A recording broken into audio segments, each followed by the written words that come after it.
दोनों पॉइंट आपके वैलिड हैं, दोनों पॉइंट आपके वैलिड हैं और इसका जवाब समीर जी देंगे।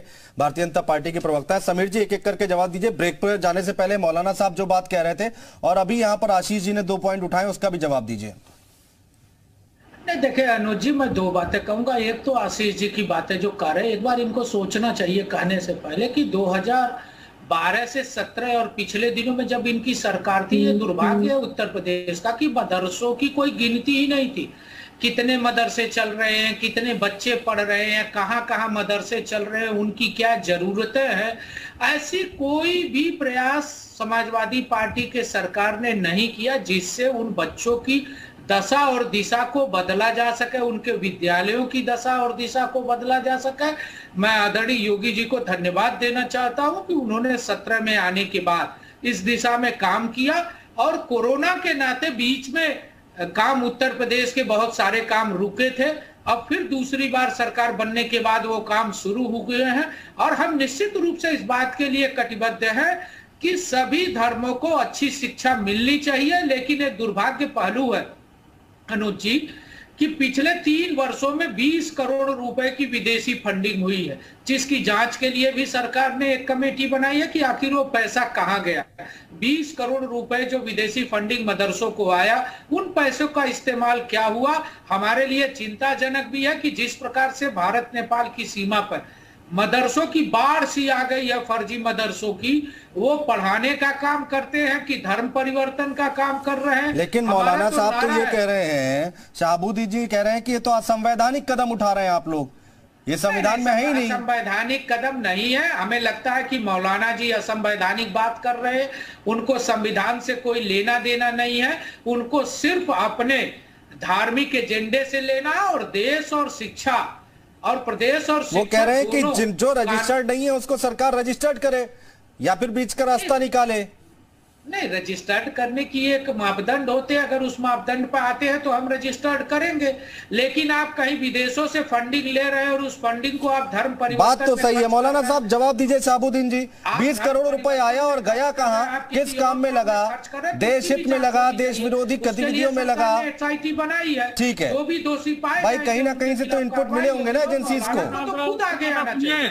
और समीर साहब बिल्कुल सुनिए, मैं जवाब दे रहा हूँ। समीर साहब सुनिए, हमारे 20 करोड़ रुपया आपके बकौल आपके कहने के मुताबिक 20 करोड़ रुपया आया है, तो इसका रास्ता भी तो आपने दिया है। ये 20 करोड़ रुपया आपके कहने के मुताबिक आया तो कहाँ लगा? तो ये अपने कंट्री में तो लगा, अपने देश में लगा आपके कहने के मुताबिक, और इसका रास्ता भी तो गवर्नमेंट ने दिया। गवर्नमेंट ने ही उन संस्थाओं को FCRA का टाइटल दिया, परमिशन दी FCRA की कि आप फॉरेन कंट्री से पैसा लीजिए और वो काम करिए। तो ये FCRA का आपने कैंसिल क्यों नहीं किया? साढ़े नौ साल से हुकूमत है आपके सेंटर में और स्टेट में, तो आपने FCRA का काम क्यों नहीं, जो NGO FCRA थे उनको कैंसिल करना चाहिए था। और आप तक हाथ पे हाथ रख के बैठे, कहाँ बैठे हुए थे? मैं कट्टरपंथी विचारधारा के खिलाफ हूँ। अगर भारत नेपाल सीमा पर अगर काम हो रहा है कट्टरपंथीयत का, तो इस पर जरूर लगाम लगना चाहिए। मुझसे ज्यादा आपने काम नहीं किया होगा, आप सिर्फ बातें बनाते हैं, मदरसों के नाम पर सियासत कर रहे हैं, इसके अलावा आपका कोई काम नहीं है। आप मौलाना लोगों को, मदरसे लोगों को धमकाने, जोर जोर से चिल्ला रहे हैं। हाँ। और ये इन्होंने बड़ी गजब की बात कही। इन्होंने कहा कि 20 करोड़ आए हैं तो इसके लिए सरकार जिम्मेदार है, और आए हैं तो भारत में ही तो खर्च हुए, भारत की उन्नति में खर्च हुए। वाह भाई वाह, क्या जबरदस्त लॉजिक इन्होंने दिया है। 20 करोड़ आए हैं, भारत में खर्च हुए, बिल्कुल ठीक है, भारत में खर्च हुए होंगे, लेकिन वो आतंकवाद में खर्च हुए, हथियार खरीदने में खर्च हुए, धर्मांतरण में खर्च हुए, या बच्चों के साथ व्यभिचार करने के लिए जो सैलरी मिल रही थी उसमें खर्च हुए, या आतंकवाद के अड्डे चलाने के लिए खर्च हुए, या दूसरों का घर जलाने के लिए खर्च हुए। ये इसको पूछने की जरूरत नहीं है। ये मौलाना साहब कहते हैं कि आए पैसे खर्च हो गए, भारत में तो खर्च हुए, क्या फर्क पड़ना है? अरे मौलाना साहब, कुछ तो अपने इस भेजे में कुछ अप्लाई करके बोलो ना कि क्या बोलना चाह रहे हो। जहां तक आपने FCRA की बात करी, तो आपको याद होना चाहिए, ये डबल इंजन की सरकार आने के बाद में कम से कम हजारों ऐसे NGOs के FCRA लाइसेंस कैंसिल हो गए, और इसमें आपके मदरसे भी बहुत सारे। लेकिन इसके बावजूद भी लुका छुपी के गेम का खेल कर मौलाना साहब कुछ कहना चाह रहे हैं। मौलाना साहब पेशेंस रखें, मैं पूरा मौका दे रहा हूं एक एक करके। बिल्कुल चिंता ना करें। नहीं, थोड़ा टेक्निकल इशू है, आवाज नहीं आएगी आपकी ऐसे। गाजियाबाद के अंदर कैसा सेक्स रैकेट पकड़ा गया था, ठीक है, कितनी बेटियों को धर्मांतरण चंगुल से ठीक है, ठीक है बंसल साहब, एक सेकंड, सुन लिया आपको बंसल साहब। विनोद जी आपको सुन लिया ना, रुक जाइए। मौलाना साहब ऐसे नॉन स्टॉप नहीं, रनिंग कमेंट्री नहीं, रुक तो जाइए एक सेकंड।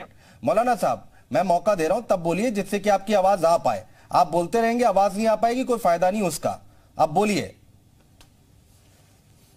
मौलाना साहब। जो है मैं दे रहा हूँ गवर्नमेंट के तमाम अधिकारियों का, और जो भी हिंदू संगठन है वो मदरसे में आए, जांच करें, पड़ताल करें, हम उनका स्वागत करते हैं। आपने देखा होगा जब गवर्नमेंट ने सर्वे का शुरू किया था, ऐलान किया था, तो हमने सपोर्ट किया था।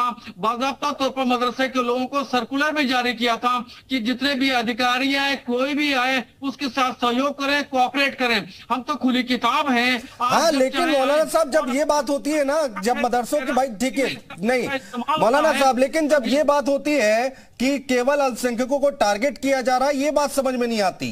आप तर्कों के साथ अपनी बात रखिए। मेजर साहब ने रखी ना अपनी बात, वैलिड थी, जवाब ले लिया। आप तर्कों के साथ रखिए, ऐसे हवा में नहीं होगा ना कि केवल टारगेट किया जा रहा है।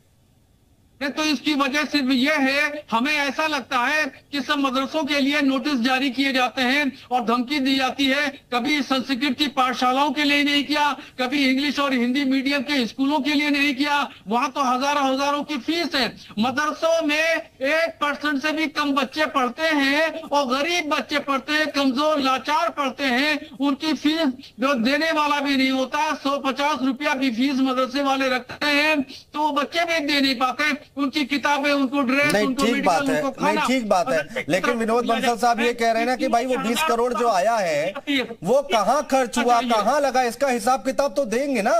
या 20 करोड़ रुपए कम थोड़े ना होते हैं। तैयार है, आइए हम लीजिए, हम देने के लिए बिल्कुल तैयार है। हमने कभी मना नहीं किया। नहीं, अब 20 करोड़ हो या 20,000 हो या 20 रुपए, हिसाब तो देना पड़ेगा। मेजर साहब मैं गलत कह रहा हूं क्या? भाई इतने बड़े अमाउंट का आप हिसाब नहीं देंगे क्या? दीजिए एक सेकंड। हाँ ठीक है, मैं ले लूंगा समीर जी से जवाब। बोलिए मेजर साहब। मांगो तो मुसलमान बन जाते हैं, और जब पैसा आ रहा है तो नकार जाते हैं। या तो आप बोल नहीं, बोलिए। देखिए, हर एक जो भी संस्थान ये देश के कानून में है कि जो भी एनजीओ या किसी भी तरीके से विदेश से कोई भी फंडिंग, विदेश से क्या, आप यहाँ से भी जब पैसा लेते हैं तो आप रिटर्न फाइल करते हैं। आप इंडिविजुअल हैं तो अपना इंडिविजुअल रिटर्न करते हैं, आप कोई संस्था है तो आप उस संस्था का रिटर्न, इनकम टैक्स, तो हर एक, वो तो एक प्रक्रिया है, कोई जिम्मेदारी होती है और एक रिक्वायरमेंट भी है कि हर एक को करना ही होता है, ब्यौरा देना होता है कि आपके पास जो भी पैसा। अभी हमारे भारतीय जनता पार्टी के साथी थे, वो 2012 से कुछ गिना रहे थे, जो कि अक्सर मैंने देखा है कि जो बात पूछी जाती है वो बात को छोड़ के बात को इधर उधर घुमाते रहते हैं। हमने, वो पूछ रहे थे क्या किया, हमने लैपटॉप दिए जिससे कि इंटरनेट जो यूजर है एक फैमिली में बढ़े, इंटरनेट के माध्यम से जो है शिक्षा एक पूरे परिवार को मिले, इसलिए हम लोगों ने लैपटॉप का वितरण किया था, लोगों को दिए गए थे। हमने जो है लाखों शिक्षकों की भर्ती की थी जो आपकी सरकार ने रोक दी। अगर आप चाहे तो अभी भी उसको बढ़ा सकते हैं, अभी भी शिक्षकों की कमी है। जरा गवर्नमेंट स्कूल में देखिए, आज भी एक दो टीचर हैं, वही लोग पढ़ा रहे हैं। जहाँ 8 टीचर होने चाहिए, 10 होने चाहिए, कम है, आप उनकी पूर्ति करिए।